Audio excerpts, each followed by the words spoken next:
آیت نمبر 115 سورۃ الانعام پارہ نمبر 8۔ اعوذ باللہ من الشیطان الرجیم بسم اللہ الرحمن الرحیم۔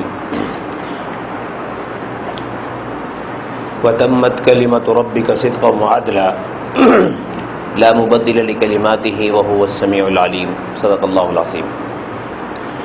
تیرے رب کی باتیں سچائی اور انصاف کی انتہائی حد تک پہنچی ہوئی ہیں، اس کی باتوں کو کوئی بدل نہیں سکتا اور وہ سننے والا اور جاننے والا ہے۔ قرآن مجید کے بارے میں اللہ سبحانہ وتعالیٰ فرما رہے ہیں کہ اس میں سچائی ہے اور اس کا ہر حکم معتدل ہے۔ کوئی حکم ایسا نہیں جو تمہاری ہمت سے زیادہ تمہیں دیا ہو۔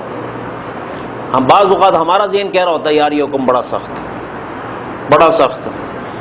اللہ والے فرماتے ہیں کہ دین میں مضبوطی تو ہے، سختی نہیں ہے۔ دین مضبوط ہے، سخت نہیں ہے، لیکن لگتا بندے کو ایسے کہ جیسے بہت سختی ہے۔ پابندی ہر جگہ، پابندی کے بغیر تو کوئی کام نہیں ہوتا۔ تو دو حکم، اس میں سچائی بھی ہے اور اس کا ہر حکم معتدل بھی ہے۔ شہاب نامہ ایک کتاب ہے قدرت اللہ شہاب کی، اس میں اس نے واقعہ ذکر کیا۔ اس نے کہا کہ ایک صاحب جنازے میں شامل ہوئے کسی کے، تو وہاں ان کا سامان کوئی بٹوا، کوئی ضروری کاغذ وغیرہ گر گئے، تو بعد میں ان کے ورثاء سے اجازت لے کر بڑی مشکل سے اجازت ملی کہ جا کے میں ذرا اپنے کاغذ ڈھونڈ لوں۔ لگ رہا ہے کہ تدفین میں نے کی تھی تو اس میں نے گرا دیے۔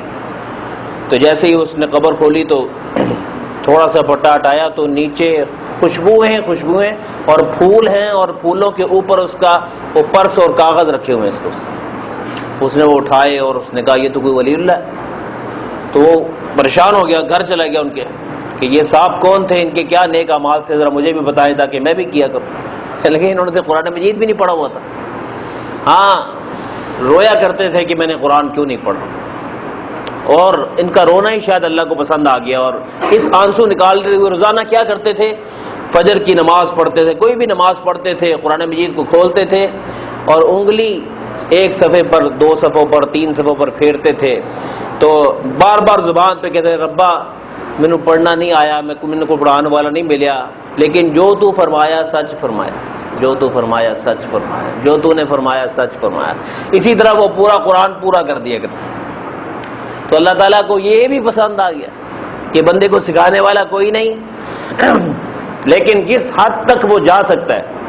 ایک اللہ والے جیل میں بند ہو گئے، تو جمعے کا دن آیا تو وہ اپنے کمرے سے جیل کی سلاخوں تک آئے، کہنے لگے یا اللہ وہ تیرا حکم ہے اذا نودی للصلاۃ من یوم الجمعۃ فاسعوا، اب جمعے کی آواز آئے تو جو تم کر سکتے ہو وہ تم کرو۔ تو یا اللہ میں تیاری کر کے اپنی طرف سے سلاخوں تک آ سکتا ہوں، آگے میرے بس میں نہیں ہے، آگے جمعے کا ثواب دینا تیرا کام۔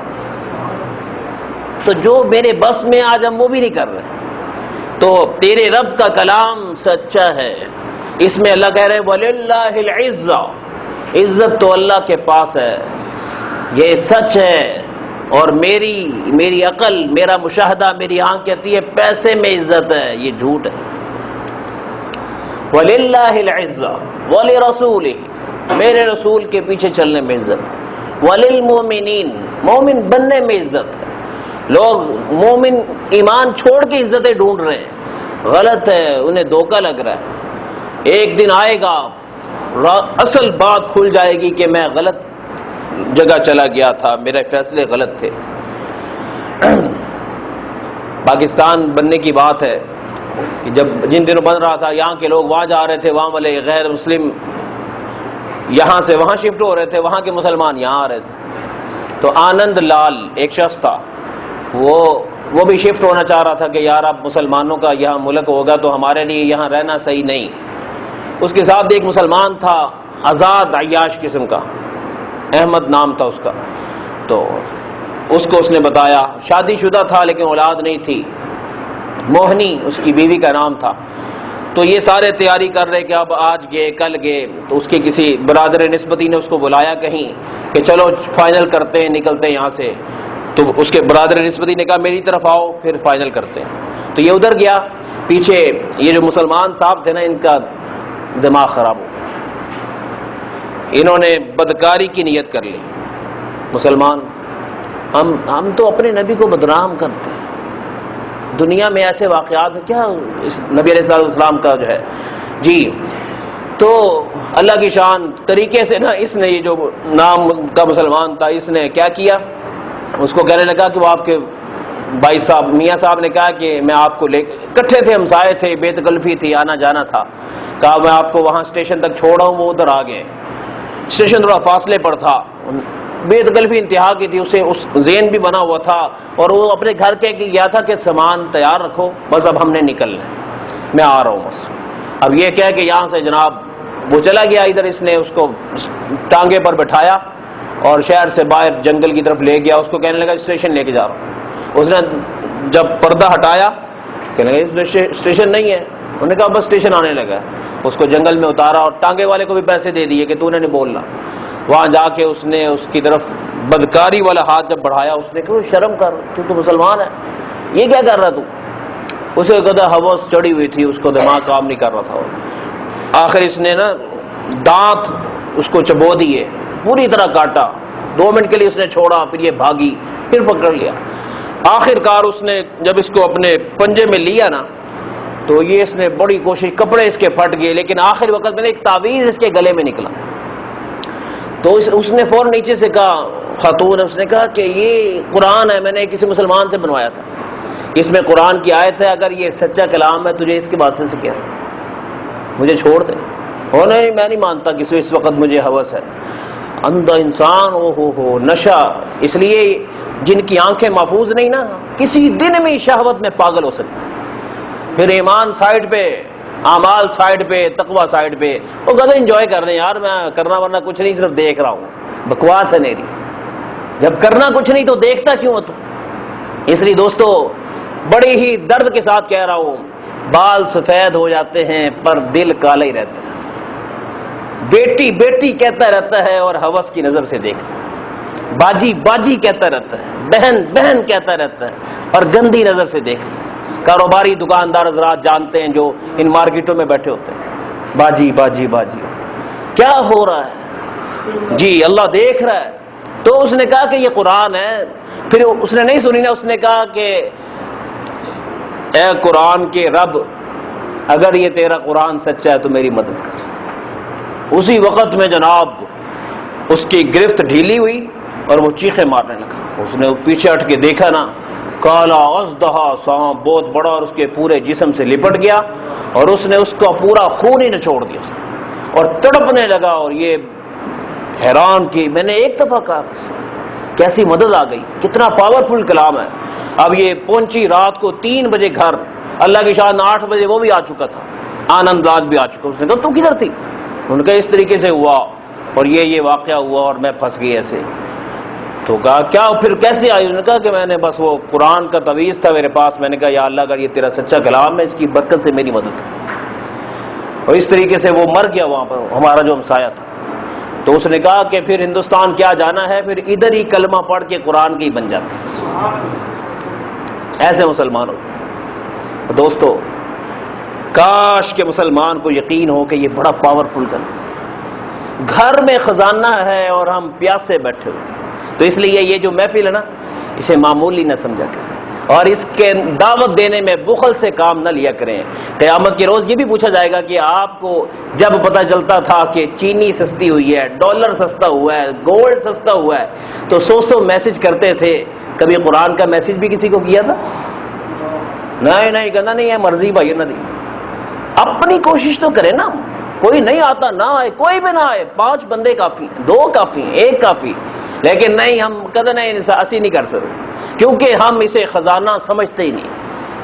تو یہ ہمارا دل دنیا کو خزانہ سمجھتا ہے جی. تو اس لیے دوستو اچھائی کو پھیلایا کریں جس حد تک بھی جا سکے, کیونکہ اللہ کو بہت پسند ہے کہ میرا بندہ بنتے ہوئے میرا نمائندہ بھی بن جائے. یہ جو نا جب انتخابات ہوتے ہیں نا تو 2 طرح کے لوگ ہوتے ہیں, ایک ہوتے ہیں ووٹر, ایک ہوتے ہیں سپورٹر. تو جو ووٹر ہوتا ہے نا اس کی بعد میں وہ اتنی قدر نہیں کی جاتی جو سپورٹر کی جاتی ہے کہ یار اس نے تو میرے لیے توانائیاں لگا دی.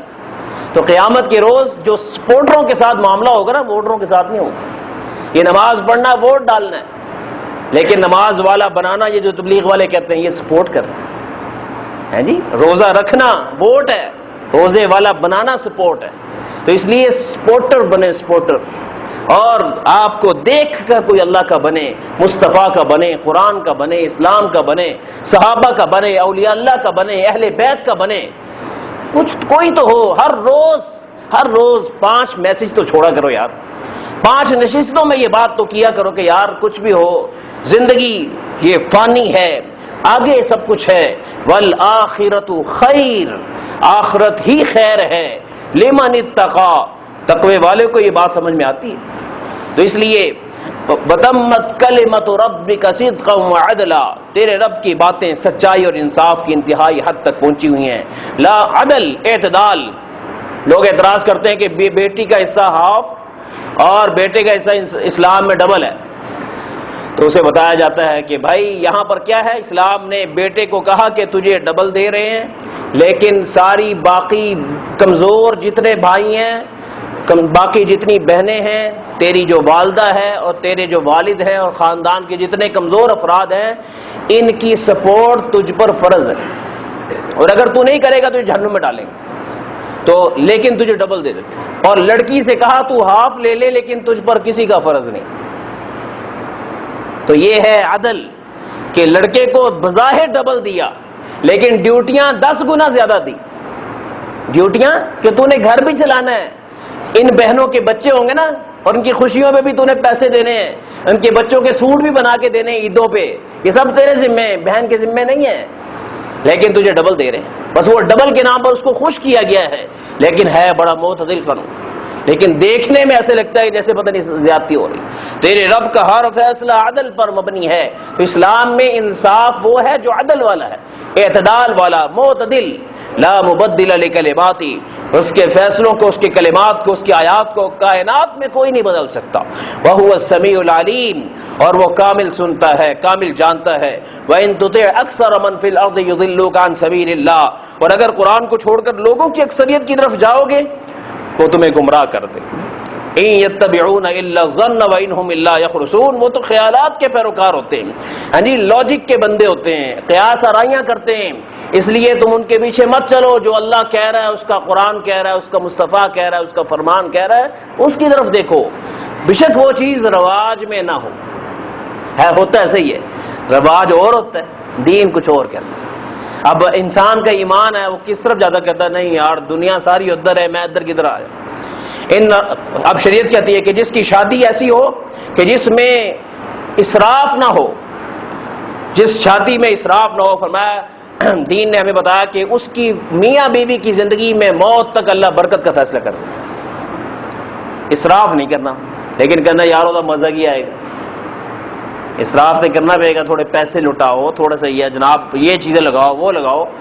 فضولیات میں کارڈ پہ جناب ایسے ایسے کارڈ، اس پہ خانہ کعبہ کے ٹکڑے لگائے دکھاوے کے لیے. اندازہ لگائیں کتنے کا خریدا ہوگا اس نے، کس لیے؟ وہ کہتا ہے یار مصیبت ڈال دی اب خاندان میں، آپ باہر ایک کہاں سے اتنے لائے، ایک یعنی 20-20 ہزار کا کارڈ بن گیا دکھاوے کے لیے. کیا کچھ ہو رہا ہے. اس لیے زندگی میں خوشی کرو، اسراف نہ کرو، فضول خرچی نہ کرو. نہیں یار دنیا کچھ بھی کہے مجھے ان کو خوش کرنا ہے. حدیث میں آتا ہے کہ جس کی شادی میں فضولیات نہ ہوں، برکت کے فیصلے غیبی ہو جاتے ہیں، اللہ کی طرف سے برکت کے فیصلے ہو جاتے ہیں. جی ان ربک هو اعلم من يضل عن سبيله وهو اعلم بالمهتدين، تیرا رب خوب جانتا ہے جو اس کے راہ سے ہٹ جاتا ہے اور جو سیدھے راستے پر اپنے آپ کو ہدایت پر رکھتا ہے. ہدایت والوں کو بھی جانتا ہے، گمراہوں کو بھی جانتا ہے. دنیا میں ہوتا ایسے ہے کہ جو انسان گمراہ ہوتا ہے نا، اس کی آمدن حلال حرام کا فرق نہیں ہوتا. وہ محلے کے خطیب صاحب کو بھی ہو سکتا ہے، امام صاحب کو بھی کچھ پیسے دے کے اپنی تعریف کروا لے کہ حضرت صاحب نے مسجد میں 1,00,000 روپے دیے، اور جس نے 5 روپے دیے اس کا کس نے ذکر کرنا ہے. تو کہا اس طریقے سے لوگوں میں جتنے مرضی نام کر لو، لوگوں میں نام ہونے سے تمہارا نام نہیں بنے گا. تیرا رب خوب جانتا ہے، خوب جانتا ہے، خود بھی جانتا ہے، خوب بھی جانتا ہے کہ گمراہ کون ہے، غلط کون ہے، صحیح کون ہے، دکھاوے کے لیے کون کر رہا ہے، اللہ کے لیے کون کر رہا ہے. اس لیے ہمیں زندگی میں ہر کام میں اخلاص پیدا کرنا چاہیے. اللہ سبحانہ و تعالیٰ توفیق عطا فرمائے. وآخر دعوانا الحمدللہ رب العالمین.